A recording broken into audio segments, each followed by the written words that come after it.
Welcome back. In this video, we cover Chapter 6 of Performance Management, Planning with Limiting Factors. This is one of the most practical topics, because businesses always face resource constraints.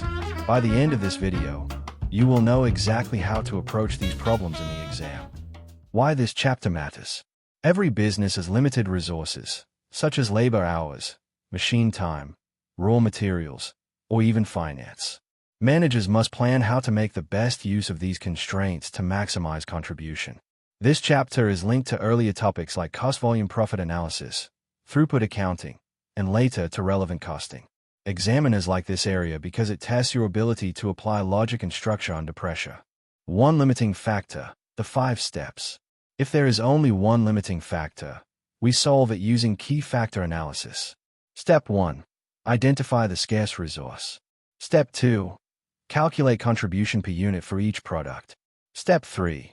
Calculate contribution per unit of the scarce resource, for example contribution per labor hour. Step 4. Rank the products in order of their contribution per scarce unit. Step 5.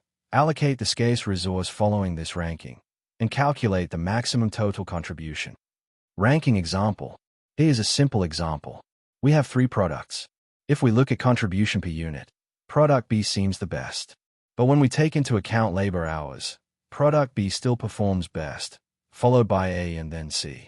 This ranking ensures that the scarce resource, labor in this case, is used in the most profitable way.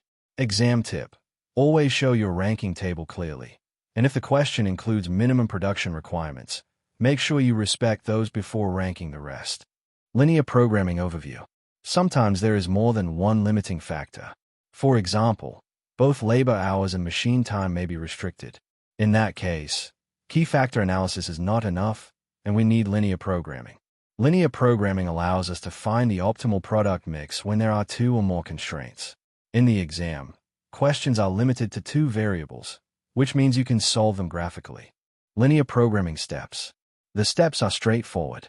First, define the decision variables, usually X and Y for 2 products. Second, write the objective function. For example, maximise contribution equals 5x plus 6y. Third, formulate the constraints such as labor, machine, and demand limits. Fourth, plot these constraints on a graph to show the feasible region. Fifth, find the optimal point where contribution is maximized.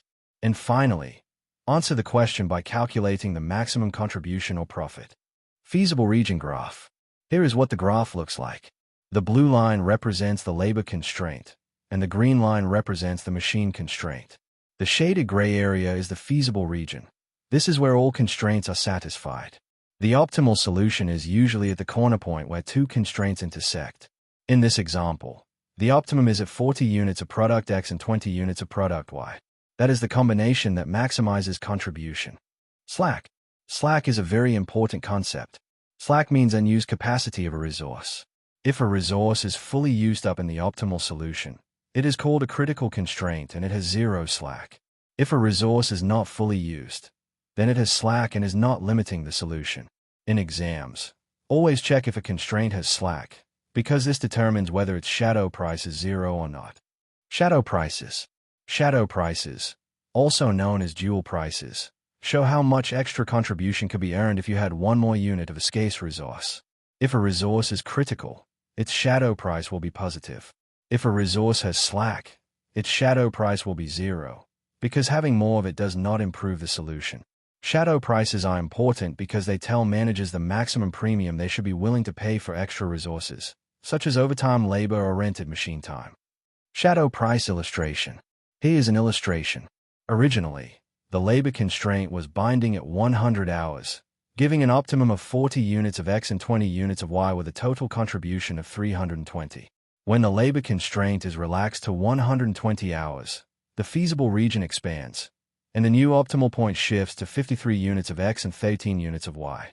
At this new point, the contribution rises to about 347, which is an increase of around 27. Since this increase came from 20 extra units of labor, the shadow price is about 1.33 per unit of labor.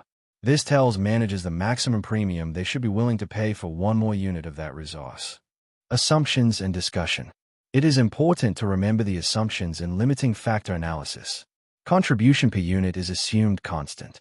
Fixed costs are ignored in the short term. Products are independent and sales mix is assumed constant.